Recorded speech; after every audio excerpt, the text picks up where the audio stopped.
reductions and what can be done to prevent climate change to change so much that adaptation is not sufficient to protect people and ecosystems and the economy in general from the effects of climate change. The IPCC produces assessment reports. The 5th assessment report is in process of being finalized, and those assessment reports, as you can see here, have informed in a very significant manner the international negotiation process on around the climate change issue. So the 3 main questions that the last report, which is being finalized this year, are addressing are the following. What is happening in the climate system? What are the risks? What can be done? And there are 3 working groups, as I indicated, supported by hundreds of scientists, undergoing 3 cycles of review. I mean, the drafts undergoing 3 cycles of review, taking into account tens of thousands of comments in the process, which make the IPCC report a very high quality product. So what is happening in the climate system? Well, you know already that warming is unequivocal. That's one of the key messages, that human influence on the climate system is clear, and that limiting climate change would require substantial and sustained reductions of greenhouse gas emissions. I'll go now a little bit more in the details. This is the warming map for the past 100 years, showing the trends at the surface of the world between 1900 and 2012. The redder, the faster the warming was.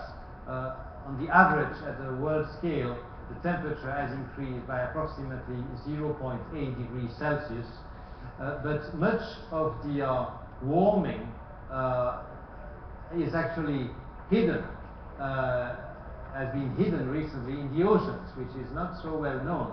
Look at this map showing that the increase in temperature in the first 700 meters of the oceans, particularly over the last 15 years or so, a time when the warming in the atmosphere slowed down a little bit, but that's just because the additional energy coming from the increased greenhouse gases actually is hiding in the oceans at the time, and might actually come back in the course of this year, next year, in the form of an El Nino, as we might see. This increased heating of the atmosphere, but also of the oceans, results in an increase in the sea level, average level. One reason for that is that water expands when you heat it. We have observed an increase in sea level over the past 100 years, so approximately 20 centimeters. And as we will see later, this has some important consequences for the Philippines. Another factor for sea level increase is the melting of glaciers. Look at this glacier in Alaska as it was in 1961. Look at how it looks today. And this is the behavior of most glaciers around the world, which adds water to the oceans. Of course, this contributes to the sea level increase. So why is this happening? Well, we know today, it's now well understood, it's very solid physics, that it is mostly due to the increase in concentration. Concentration means the percentage of CO2 and other so-called greenhouse gases which trap heat in the system over the past decades.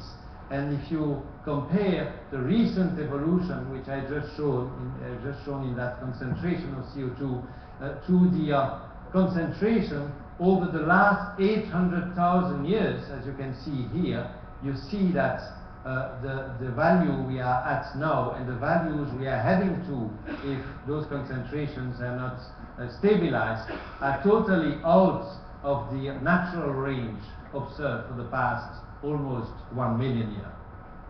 The carbon cycle, which I don't have the time to explain today, is actually very policy relevant, because CO2 accumulates in the atmosphere as long as human emissions are larger than natural absorption capacity.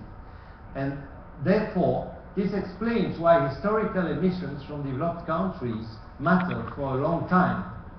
And warming as demonstrated in the last IPCC report, is a function of the total emissions of CO2 and other greenhouse gases. So therefore, if we want to limit the warming so that we would still be able to adapt, even in a very resilient society, the amount, the total amount of CO2 that can be emitted is actually limited, which means that there is a certain carbon space that we can still use, but that carbon space is certainly not unlimited.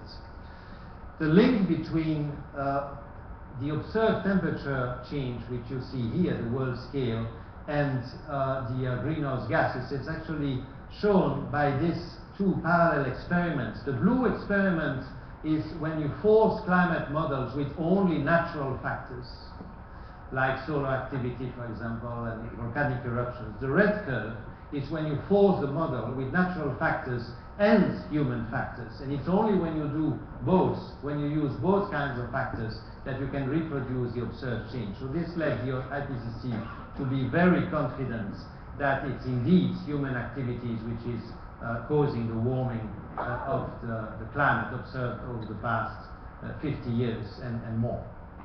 So what about future climates?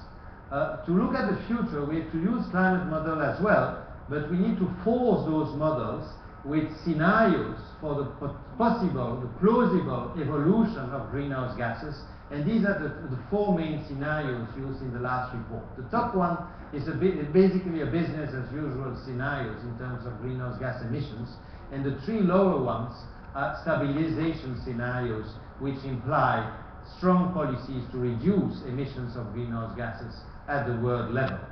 The result of those scenarios, when you feed climate models with those scenarios, is shown here, at least for the two, the top scenario and the lowest scenario. And you see that the top scenario, of course, leads to a significant temperature increase of the order of 4 degrees by the end of the century, while the lowest scenario is able to stabilize the temperature approximately around somewhere between 1.5 and 2 degrees above the present temperature. So it's actually only the lowest scenario which allows global temperature to remain within the limits that were decided in 2010 at the Cancun conference after Copenhagen in 2009 as the limits under which humanity must try to stay, otherwise the impacts would become too severe. So let's look at how this is translated in space. On the left you have the temperature at the end of the century, the warming at the end of the century compared to the temperature today. On the right you have the same, but for the highest scenario, while the left diagram shows it for the lowest scenario. It's of course a little bit difficult to see where the Philippines are here, so let's zoom. This is for the highest scenario for the middle of the century. For the range of models available, I mean, not all models are providing the same information, but as you can see, the warming by the middle of the century is of the order of approximately 2 degrees already in less than 40 years from now. By the end of the century, of course, it's significantly more. It's of the order of 4 to 5 degrees on the average at the yearly scale, which might be a little more difficult to sustain. Changes in precipitation are of course also occurring. Of course, larger changes for the highest scenario than for the lowest scenarios. Again, let us zoom. In this region of the world, it's mostly an increase of the average precipitation, which doesn't mean there wouldn't be droughts, because the average can be made of different components, of course. But as you can see, this is the middle of the century, this is the end of the century. Significant increase in the total amount of rain is to be expected in a warmer climate. This has consequences for the extreme events that were mentioned and illustrated in the video, because when you change the mean, you also change the probability of extreme events. I'm not going to enter in the details of this diagram, but it shows the probability distribution of events, and it shows that when the average moves, the probability of extreme events can significantly increase. Actually, this has been observed at the world scales. In the middle of the century, extreme hot days and heavy precipitation, which were also mentioned in the video, have become more common. And it is expected that this kind of event, both more hot days, heat waves, and heavy rain events, which of course are extreme events difficult to cope with in terms of management of water, avoidance of floods, etc., would become more frequent throughout the century. Sea level is not going to stop. It's going to increase, of course, more in the highest scenario illustrated in red here than in the lowest scenario. And actually a number of extreme events are expected to increase or change in frequency or intensity. For example, intensity of tropical cyclones is expected to increase in the future.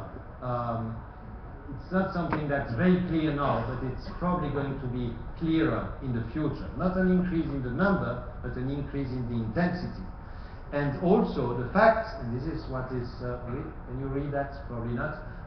The fact that sea level is higher and increasing means that the starting point of a storm surge, when there's a storm surge after a cyclone or during a cyclone, during a typhoon, if the starting point is higher, it means that the damage of that particular typhoon is larger than if the starting point had been from a lower sea level.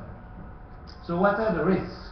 Well, I think you know pretty much, particularly after having been at the conference yesterday and having seen the video this morning, you know that pretty well. So I'm not going to enter in the detailed description of the risk and the adaptation options, etc. I think this is the subject of your conference, which is most welcome. You will hear a lot about those details. I'd like to give you some big picture elements.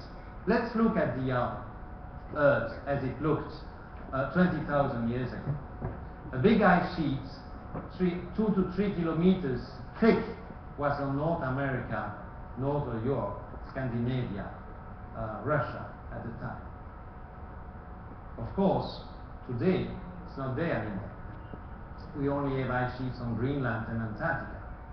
Why am I showing this? I'm showing this because the temperature 20,000 years ago was only 4 or 5 degrees lower in the average than today. And it took 3,000 years, as you can see on this diagram, to gain that temperature. And we're now talking about possibly, in the highest, in the business as usual scenario, getting as much heating, warming, in not 3,000 years, but in 100 years.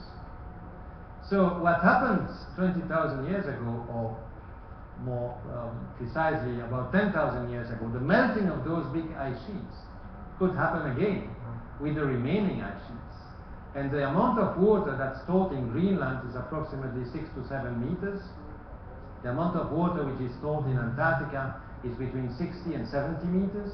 So you can see that in terms of sea level increase, there's still a big margin of deterioration of the situation with many consequences that I don't need to explain in detail. The impacts of climate change are already observed in ecosystems, on people, in many sectors, agriculture, sea level increase, extreme events. A map has been produced by the IPCC in its last report. Actually, I should mention that the IPCC is producing summary for policymakers, and those summary for policymakers, together with the full report, actually, are available in the 6 UN languages on the IPCC website, ipcc.ch. I'll give the address again. One message from this second volume of the IPCC, the volume dealing with impacts, vulnerability and adaptation, is that risk, again as illustrated in the video, is very much a product of the geophysical hazards, but also the vulnerability and exposure, and the vulnerability of poor people, as illustrated by this handicapped black person in the middle of the Katrina cyclone in 2005, is of course much higher than the vulnerability of someone who has a four-wheel drive and could escape New Orleans at the time. But exposure matters as well.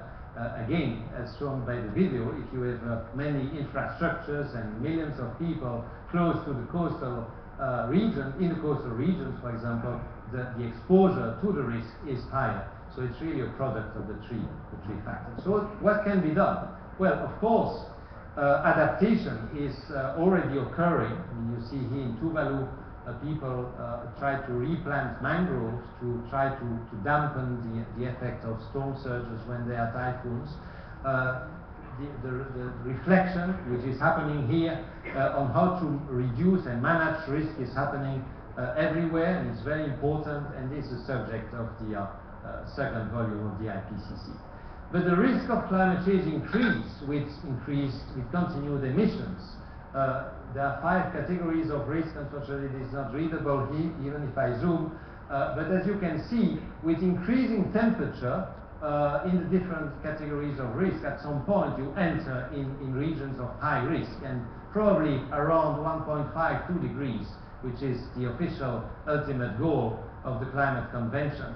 The risk becomes very, very difficult to manage. So it's time to look briefly at this very important diagram contained in the Working Group 1 report of the IPCC, which makes the link between the horizontal axis showing the accumulated emissions of CO2 and the vertical axis is the warming. And what it shows is that to stay under 2 degrees, which is here, it's a certain total amount of CO2 which can be emitted.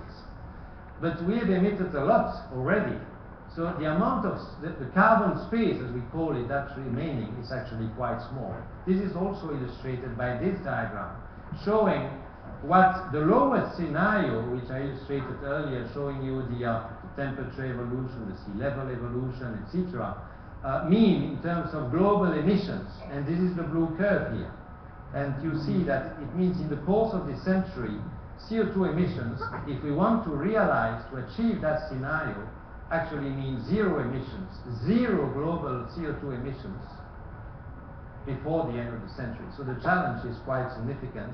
It's explored by the third working group of the IPCC, which of course explains all and explored and assessed all the technologies, all the techniques, the policies that could be implemented to do that mitigation and that strong reduction. And of course this would require very significant upscaling of low and zero carbon technologies and very significant changes in investment pattern, more investment in energy efficiency, in renewable energy, less investment in fossil fuel energy.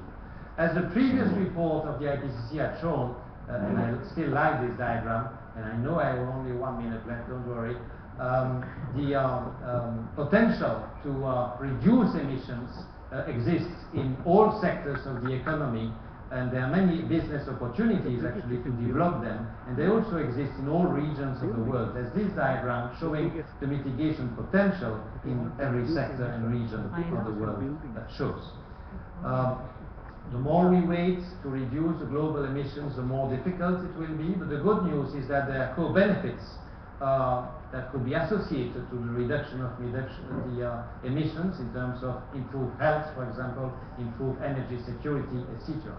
My conclusion is that science has a lot to offer to understand better this unnamed party in the climate negotiations with whom one cannot negotiate, the climate system governed by the laws of nature. The IPCC is eager to continue to serve the climate and sustainable development process with policy relevance without being policy prescriptive. That's our mandate. That's only together that we will achieve that. And I thank you very much for your attention. And I have 10 seconds left.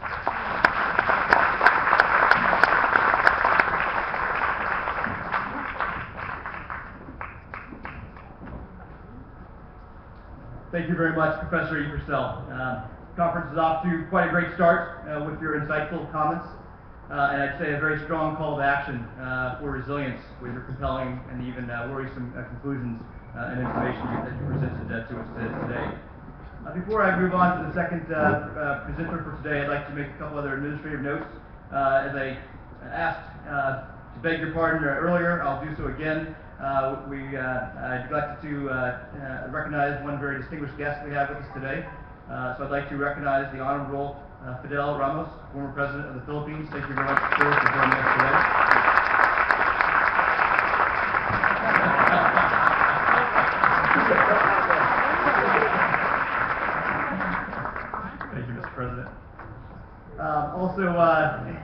a good problem in that we are oversubscribed for the conference today. The bad news, however, is that we've run out of programs, so be patient with us. We're putting off some more programs. During the lunch hour, we'll have some more programs available in the back as well. So moving on, I'd like to introduce our next speaker, who will be addressing investing on resilience in the Asia Pacific. I'd like to introduce to you Mr. Stephen Groff, Vice President for Operations for the Asian Development Bank.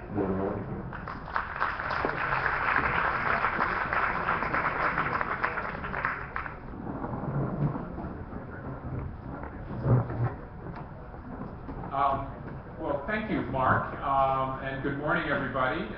President Ramos, Ambassador Romulo. I'd like to first start by thanking the Carlos P. Romulo Foundation for Peace and Development and the Zuellig Family Foundation for the invitation to come and speak here with you today. I'm going to focus, once my slides get up, on thinking about the critical importance of investing in resilience to address, in many ways, the consequences of the kind of global warming that Professor Van Sele mentioned and discussed at great length. So I'm not going to go over the science. I think we've gotten a very, very good presentation of that. But I'm going to really be talking about some of the consequences and the importance of investing in resilience against the consequences, or adaptation, if you will, to the consequences of climate change. So first, making the case for investing in resilience, making the case for investing in this in Asia and the Pacific shouldn't be very hard. Disaster losses are significant in this region, and the consequences of these losses on poverty reduction and setbacks in development gains are severe. We could say, in a sense, that we're taking 2 steps forward and 1 step back in many of these situations, but that need not be the case. And there are many good examples in the region of progress in this front, and I will cover some of those good examples as I go through my presentation. But the truth is that we're not making progress quickly enough, and we're not making progress effectively enough to address the severe challenges and changes that we're going to be seeing over the course of the coming decades. Now, as I mentioned, disaster risk presents some of the most serious threats to inclusive and sustained socioeconomic growth across Asia and the Pacific. Now let's look a bit at the numbers. First, disasters continue to cause great and significant loss to life. They continue to cost a huge amount of money and budgetary resources across the region. Between 2008 and 2012 alone, there were an estimated 834 million people across Asia and the Pacific that were affected by natural hazards. And this is a picture, of course, of a well-known natural disaster here in the Philippines, Typhoon Yolanda, or Haiyan. And the scale of this, we all well know. I won't go into great depth here, but of course, this was a great human tragedy as well as an economic tragedy. Now, over the longer period of time, between 1970 and 2012, direct physical losses in Asia and the Pacific amounted to $1.5 trillion. And that is equivalent to about $95 million a day across the region. The region accounted for 43% of total global losses, and this 43%, it's important to note, exceeds the region's contribution to global gross domestic product. So in fact, this is a real demonstration of the fact that the region has an outsized share of the costs of climate-related disasters and other natural disasters across the world. Floods and earthquakes were the largest direct contributors to these physical losses, and floods accounted for about 35% of the losses, and earthquakes accounted for about 32% of total losses. And I think the other important thing is that the direct physical losses are increasing at a rate that's more rapid than the economic growth that we've been witnessing over the last several years. So in fact, this greater share I mentioned that the region has of climate-related disasters and the cost of climate-related disasters relative to its GDP contribution is in fact increasing, which is quite worrisome. So again, we have another picture of Yolanda here. Now, disaster losses and related setbacks in poverty reduction and development are not inevitable. I think that's critically important. We are on this path, but it is not an inevitable path, and these can be managed through investments in resilience. Now, this is a formula or a function that the professor put up before, and so while there is no common or totally agreed definition of disaster risk, this is a very useful function for thinking about managing disaster prevention and response in how we think about developing and funding resilience. So if we reduce the vulnerability and we limit the exposure to hazards, we can reduce the risk. Now, ultimately, of course, we can't do everything, but there are things that we can do to address some of these challenges. Investments in resilience will have the most far-reaching effects across the region if they're undertaken in the context of wider development goals and they're integrated into development processes. So we don't think about these investments in disaster resilience as apart from or separate from the development challenges that many countries across the region face. It's a truth, in fact, that all development action carries some amount of risk. And in many of these cases, we're able to articulate what those risks are, we're able to quantify what those risks are. But when it comes to potential disaster risk, unfortunately, these are not necessarily easily identified or assessed or managed. And oftentimes, they just go completely unnoticed or ignored or at best misunderstood. So the thing that we need to do is we need to think about development differently. We need to think about development across the world differently, but let's start here in Asia. And part of this is going to be thinking about development, firstly, in the context that, as I said, many development actions potentially carry disaster risks. And second, development actions themselves can be an instrument for managing and developing resilience.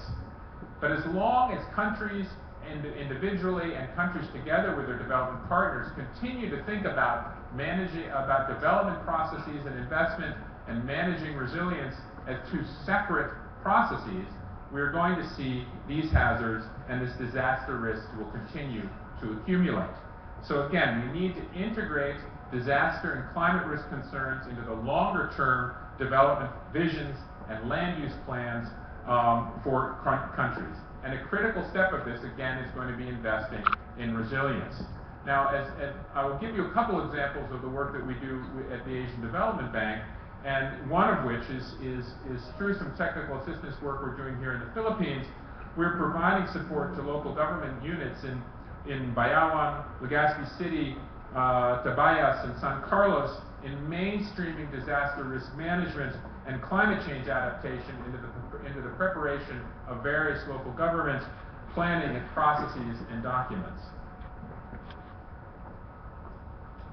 We also need to be taking measures to strengthen resilience and embedding these into the design, into the implementation, into the maintenance of development investments. And this is an example from Bangladesh for a project that we are helping finance, which is looking at the sustainability of water supply in a city called Khulna in Bangladesh.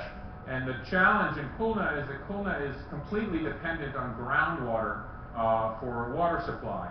And as we've seen in Dhaka, this is not a sustainable future for this city. It's a complete problem in Dhaka at the moment where they're nearly exhausting their groundwater supply. So we're helping shift the water supply to surface water for Khulna away from groundwater, and in order that you can reduce these kinds of stresses and overcome the water stress that the country as a whole faces. The challenge, of course, is scaling this kind of process, this kind of example up over the course of the entire country.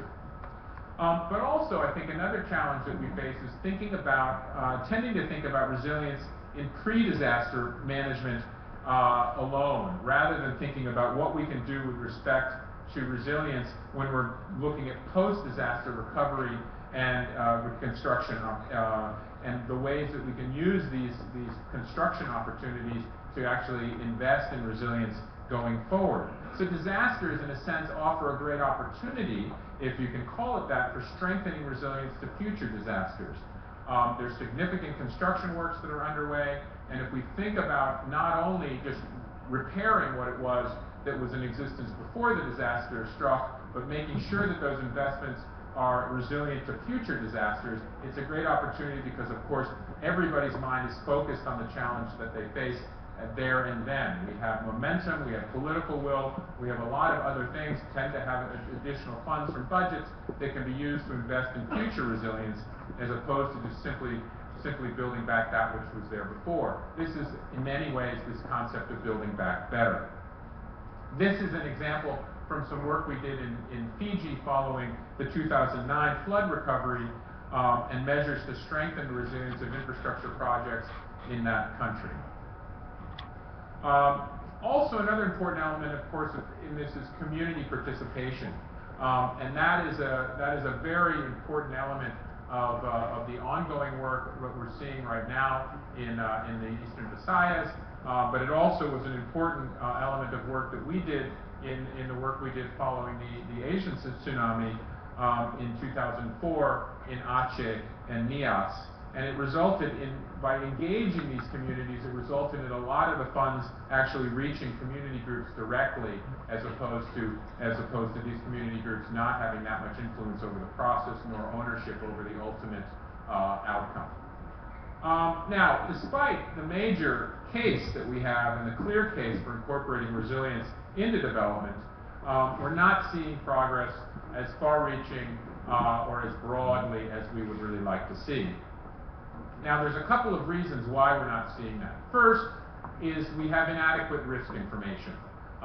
Disaster risk data are often unreliable, they're insufficient, and they're difficult to obtain in many countries in this region. So modeling capacities are really still far from perfect, and that means that, and this kind of modeling is essential for community planning and national planning, and so we really do need to see increased investments in this kind of data. And again, ADB is supporting work with that in the Philippines. We're also supporting work in that in other countries in Southeast Asia, as well as across many Pacific Island countries. The other challenge that we see are weak institutional arrangements. This is really just a factor of problematic communication, problematic cross-ministerial or departmental coordination. This is issues around budget authority, issues around accountability at the end of the day, and these are challenges that we see in many, many countries. And of course, related to that is the fact that we see fragmented disaster risk management legislation. Many countries, many aspects of disaster risk management are addressed through multiple laws or processes, and there's in many countries coordinating frameworks that understand the complexity of these various laws or processes or policies are not there. And of course, this feeds into the kind of coordination challenges that many countries face. We also see many challenges with respect to funding for risk reduction and limited ex-ante risk financing arrangements. So this is, thinking about budgetary resources at one level, and policymakers tending to favor investments that will bear fruit immediately, that you can see, rather than investing budgetary resources or scarce budgetary resources in disaster risk mitigation types of tools or instruments that might not bear fruit for some time to come. But we also need to be thinking about the kind of creative financing that can be used, and that is quite complicated and quite complex, but it's actually critically important. And that includes areas such as contingency reserves, contingent loans, indemnity and parametric insurance tools, which include property, crop, business interruption, sovereign cover, but also catastrophe bonds, and alternative risk transfer mechanisms. So there's a wide range of different kinds of things that we can use to minimize the immediate budgetary impacts of these disasters. But again, all of these things require investment, and they require the time and consideration by policymakers. Now, with respect to ADB, our approach really is working to recognize that strengthening disaster resilience is absolutely critical for ensuring sustainable and inclusive growth across Asia and the Pacific in the long run. Again, building on that which I presented a moment ago, this is really at the core of how ADB is approaching our perspective on disaster risk management and disaster risk and resilience. We recently approved an integrated disaster risk management operational plan for 2014 to 2020, and this again is based on a vision of an integrated approach to disaster risk reduction, elements of climate change adaptation, and disaster risk financing. So as a whole, ADB over the last several decades has invested about nearly $20 billion, which is equivalent to about 10% of our total portfolio, in these kinds of projects, programs, technical assistance grants, and this is a total of, for those that are interested, about 631 separate different projects and activities. Now, if we look forward at what our potential role could be in this area, or where we might want to step up our engagement, we articulate this in four different ways. First is again this whole notion of integrating disaster resilience into development. I went on at great length about it a moment ago. In the interest of time, I'm not going to focus on it, but again, it's trying not to think about these two issues of development and resilience separately, but thinking about them together. The second, of course, is disaster risk financing and helping the countries with which we work on developing tools, instruments, and creative financing mechanisms to allow for the kind of budgetary flexibility that's necessary to respond to these disasters as they inevitably occur. Another element, of course, is thinking about integrating disaster and climate risk management. And we work in both of these areas, and using the fact that we are very active in investments in both of these areas and looking for the synergies and looking for ways that we can increase a net gain by thinking about these two areas simultaneously. Also, thinking about this from a regional perspective. The challenge for many of the countries in which we work is that they will tend to underinvest in regional types of approaches. Now, many disasters that we face are not limited to single country events alone. Perhaps an earthquake might be, but if there's a tsunami that comes with that earthquake, obviously that can cover, as we saw in 2004, many countries. We see the kinds of typhoons that come through this region regularly, often affecting more than one country. So we need to be thinking about a lot of these challenges from a regional perspective as opposed to a single country perspective. And then lastly, we of course have a role with respect to regional knowledge products and thinking about sharing skills and sharing experiences across all the member countries in which we work. And lastly, before I close, as many of you might know, we were very active in supporting the government's response to Yolanda, and in fact, our total support to the government amounted to about $900 million in 2013, and this is in fact the largest single response, ADB's largest single response to a single event in the history of our institution. So we really did do what we could to help support the government in their efforts to address the consequences of this great tragedy. There's a number of different areas. Again, I won't go in the interest of time go through them in length, but those are all available on our website. But we covered quite a lot of areas, including work with many of the different departments and many of the different agencies that were involved in the response locally. And so with that, and with 1 minute and 34 seconds left, I will turn it back to Mark. Thank you.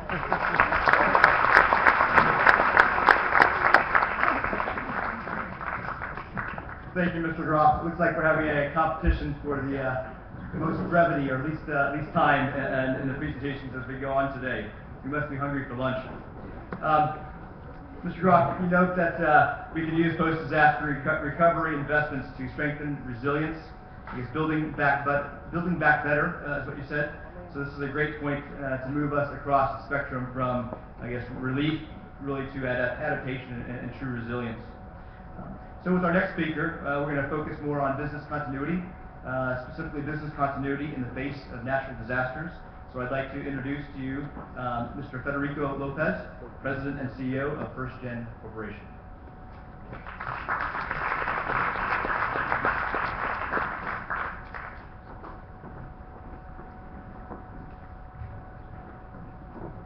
Good morning, ladies and gentlemen. Many business continuity planning specialists like to quote the saying that it wasn't raining when Noah built the ark. But even if the saying brings to mind an image of a determined visionary like him, preparing for the great flood, the everyday side of me also imagines the kind of ridicule and resistance that someone like him endures when planning for some cataclysmic event that may or may not happen. I can imagine him trying to convince his wife that the children's milk money be reallocated instead on 40 days and 40 nights of animal feed. Or maybe some of you have seen the National Geographic series on cable TV called Doomsday Preppers, which treats disaster preparedness in a tongue-in-cheek kind of way. As we see a lot of real-life examples of a few American families preparing for the long overdue eruption of this so-called volcano underneath Yellowstone National Park, or the total collapse of the international financial system, or an electromagnetic pulse attack by a foreign power. The hard truth is that BCP requires an allocation of scarce resources and a mindset that calculates the probability of what you're preparing for. There will always be an effort to balance cost and probabilities, and the influence of that mindset will certainly ebb and flow with events. I'm sure we all remember the frantic preparations in the run-up to Y2K and the relative disinterest in BCP after the Big Bang never happened. But I'm sure you also recall our world changing post 9/11 in 2001, and how preparedness again loomed large as a buzzword. In a world of climate-related disasters, however, the Philippine experience is quite different. More than 20 typhoons hit our country every year, and this has been the case for decades. But what's alarming is how they're intensifying not only in wind strength, but also in some cases, the amount of rainfall as well. The effects of these weather events are already being felt in every aspect of our lives. Last November, our company, the Energy Development Corporation, the largest geothermal producer in the world today, was one of those companies physically at the center of the most powerful typhoon ever to hit land in recorded history. There were many lessons we learned about such an event, and in the next 20 minutes, let me share some of them with you. When news broke last November of the imminent arrival of a monster typhoon headed straight for what was home to more than 60% of our geothermal capacity, like any other threatened company, we took all precautions and battened down the hatches. All power plants were placed on red alert. Work was suspended for non-critical personnel. A skeletal crew remained on site with 3 to 4 days worth of food and supplies. Travel to and from the sites was cancelled.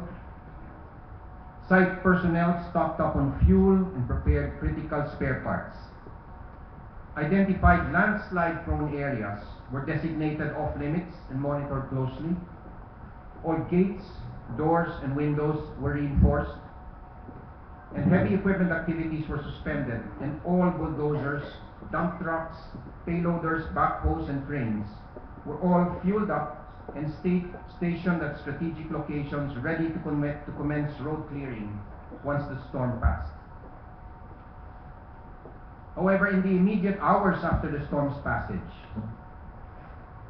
we in Manila heard nothing from anyone in Leyte. We had no idea that all telecommunications on the island had been knocked out, and the radio silence to us was deafening. Presuming the worst had happened, a rescue team bringing water and limited supplies was organized to motor from our EDC plant in Sorsogon to make the sea crossing to Leyte and locate our employees there. Fortunately, in just a few days, our rescue teams accounted for all 743 of our employees. They assessed their needs and quickly mobilized relief, emergency supplies, and cash for them immediately. All our heavy equipment that was stationed on site were immediately mobilized once the storm passed to clear fallen trees, posts, and debris on more than 15 kilometers of roads between Cananga and Ormoc City, paving the way for movement of people, supplies, and relief goods within that vital corridor.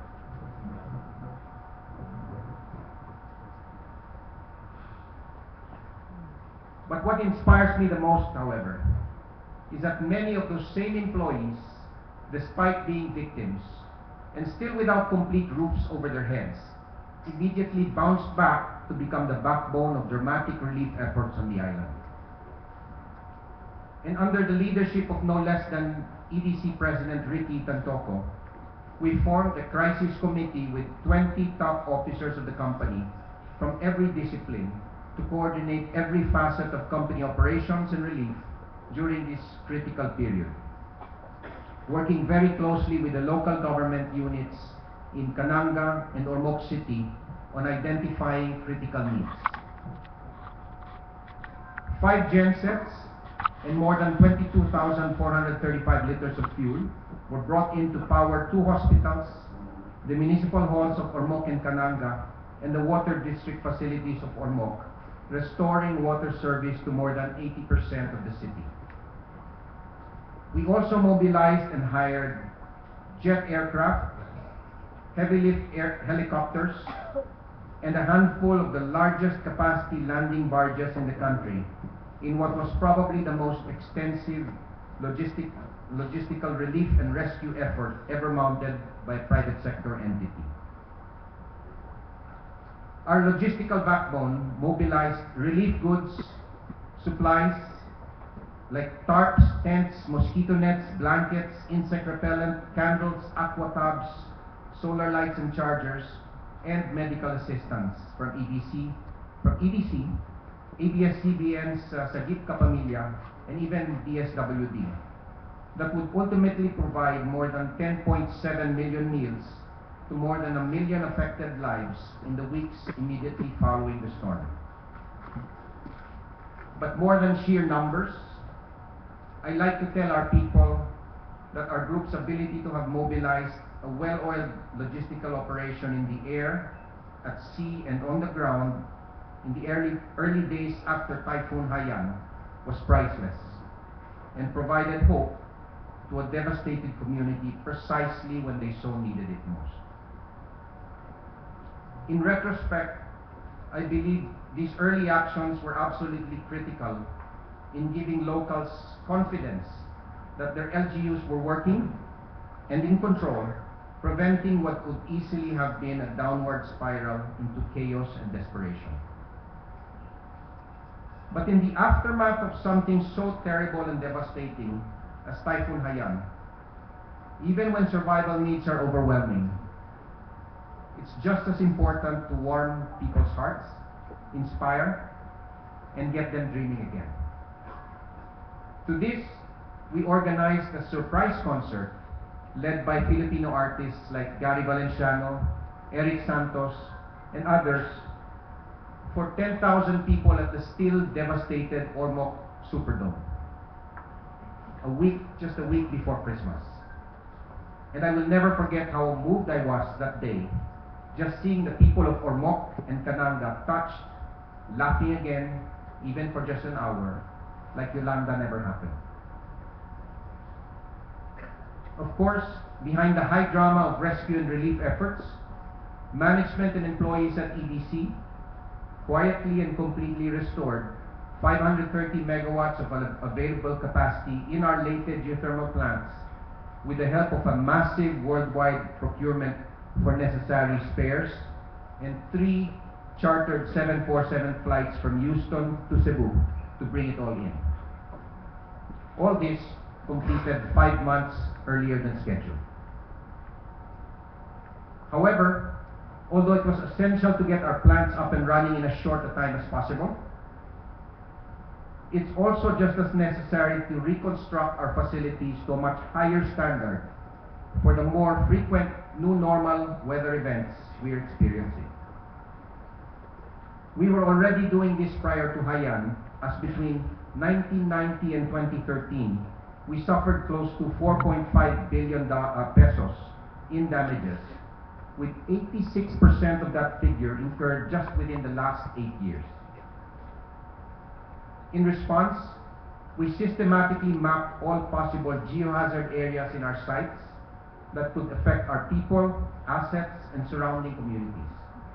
And since 2006, we reinforced more than 100 landslide-prone areas with more than 855 million pesos of mitigating measures such as riprapping, shotcreting, soil nailing, benching and terracing of slopes, gabion walls, and various drainage control measures. Where it wasn't possible to do this, we rerouted steam pipelines and other critical facilities out of harm's way. And we now use higher flood level elevations for steam pipeline river crossings. Today, we also maintain a higher level of spare pipes for sections of our steam pipelines that may be exposed to relatively risky slopes. When Haiyan's powerful winds hit our plants, most of the damage, unsurprisingly, occurred with cooling towers which, by their very nature, are designed to capture maximum wind. Thus, building back a better cooling tower was a challenge. However, we have since then reinforced the structures, used more aerodynamic and low-profile designs where possible, and now carry a larger amount of fleet-wide spares, sufficient to restore 2 towers should the need arise. As for our buildings, they now have roof trusses and purlins that have been redesigned for 300 kph wind speeds. We've reduced the area number of glass windows and now also use thicker glass. All roll-up doors have intermediate vertical and horizontal supports using thicker gauge steel as well. And where possible, our control rooms use concrete slab designs. And we have considerably reduced area openings in powerhouse structures. Of course, communications infrastructure is vital to business continuity and indispensable, especially in a crisis. With the ubiquity of cellular phones today, we tend to take this for granted. But this proved to be a major weakness in the last storm and will likely be so in the future unless you plan for robust alternatives. The day after Yolanda devastated Leyte, we immediately saw the need to restore communications at our Leyte sites to enable our rescue, rehab, and relief efforts. We prioritized enabling voice communications capability through satellite phones and setting up emergency two-way analog UHF and VHF radios.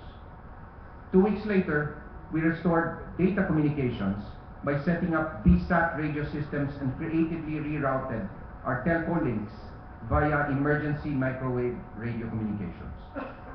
We also augmented the cell signals from Globe and Smart through a network of signal boosters. And in the span of barely a month, our sites had both voice and data capability that proved critical in successfully performing rescue, rehab, and relief operations. Now moving forward, we will equip each of our power plant sites with a broadband global area network, otherwise called a BGAN. And this is a self-spanning global satellite internet network, which will enable both data and voice communications on a pay-per-use basis in a backpack. We will also equip key officers and personnel with a SAT sleeve that will enable their smartphones to communicate using satellite communications in lieu of cellular networks. Third, we are converting our analog two-way radio systems to digital, which will enable wider and more secure coverage. And lastly, we are currently designing a command center capability that will enable us to monitor and control our crisis response within and amongst our group of companies in the future. Moving outside our company gates, we believe it's just as essential for us to help surrounding communities get back on their feet by rebuilding the structures that support their lives. Here too, in all these efforts is the rallying cry to help them build back better.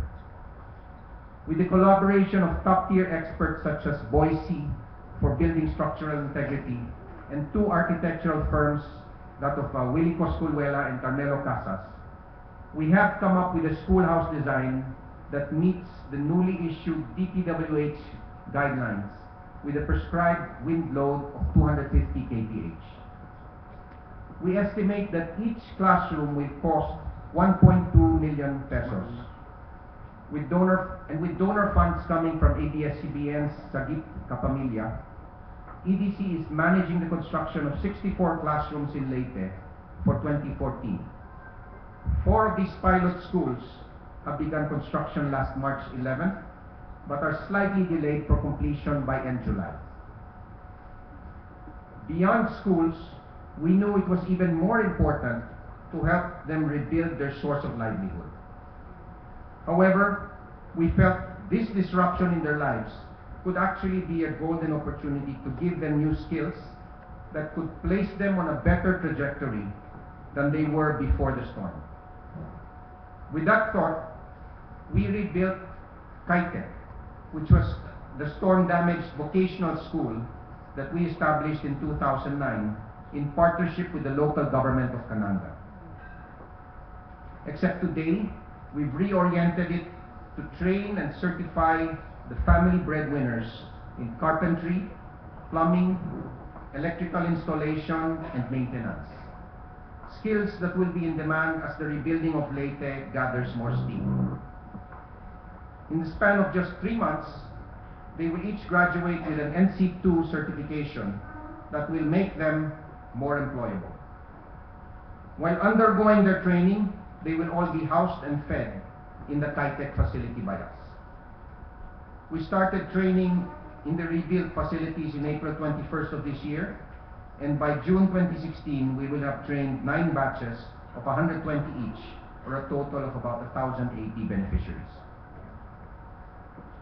With strong managerial capability on the ground in Leyte, because of our physical presence there, and excellent working relationships with the local governments, EDC is actually in a strong position to ensure that rescue relief and now rehab works get done in a timely and cost-effective manner. In fact, I told our people that we should even be open to implementing and monitoring projects for other donors, should they wish to contribute to rebuilding efforts in Cananga, Ormoc City, and the District 2 of Leyte. It's such a massive job that we surely cannot do it alone. Now, part of adapting to the new normal is recognizing that natural disasters such as Typhoon Haiyan, in varying degrees, will be a fact of life moving into the future. We have thus brought into EDC one of the country's most experienced experts in the field of disaster response and preparedness, Dr. Ted Esguerra. Doc Ted, as we fondly call him, was formerly with the Philippine Coast Guard and was the medical doctor for the Philippine team that scaled Mount Everest. He is always among the first boots on the ground every time a disaster strikes anywhere in the country. He and other highly trained and motivated rescue professionals are always on hand to help and guide the most dangerous and complicated rescue missions. I've tasked him with building up our own disaster and response teams throughout our power plant sites, scattered around the country. We will utilize full-time rescue and preparedness professionals, as well as trained volunteers he calls his force multipliers.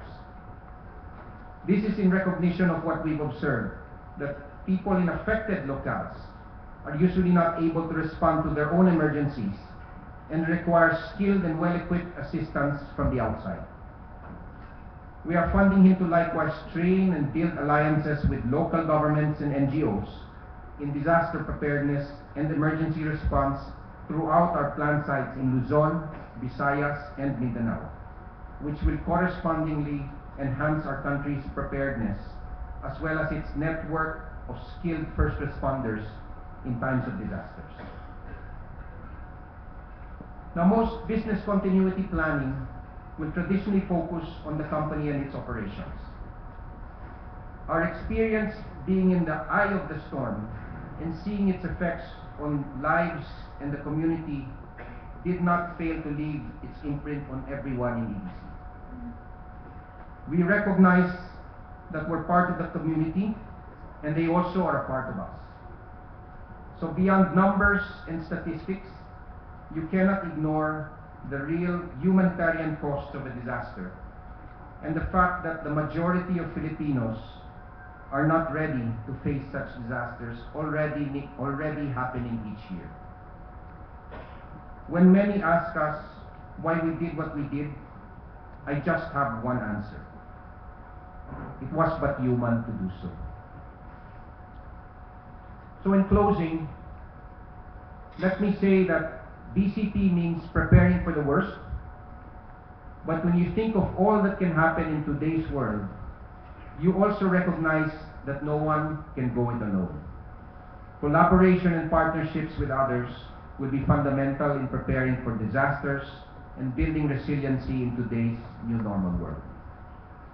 In this respect, I'd like to thank the Carlos P. Romulo Foundation, the Zuellig Family Foundation, and the Manila Observatory for organizing this event. You're definitely on the right track, and do count on us if we can help each other through this journey towards climate and disaster resiliency for our country. Thank you very much.